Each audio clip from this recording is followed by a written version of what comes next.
The wind in Blackstone didn't carry mercy.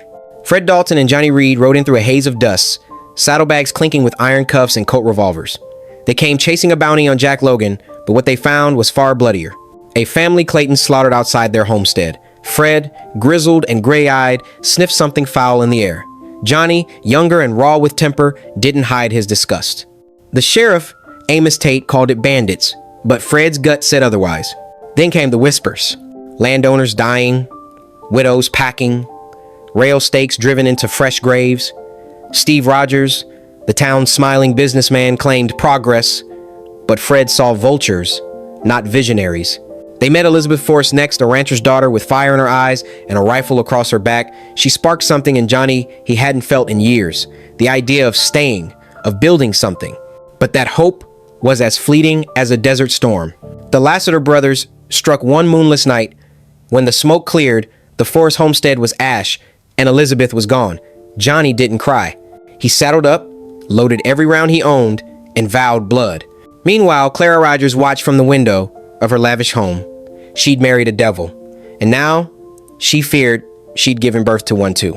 But when she looked at Johnny, something ached, something maternal, a memory of a child stolen by circumstance. Fred pushed deeper, turning up deeds signed in blood. Sheriff Tate bought. Rogers, the puppet master. Every landowner who refused to sell, dead.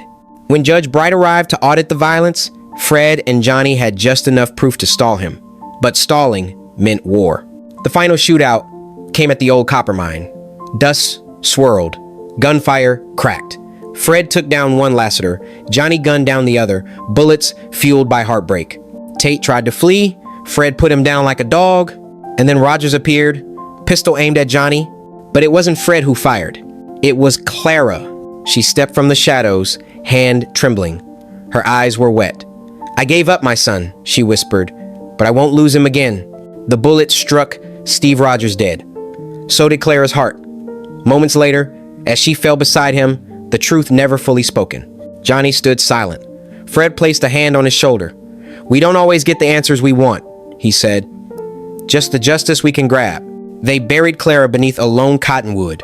As dawn broke, Fred pinned the sheriff's badge to the saloon wall. Let someone else wear it now. Johnny looked west.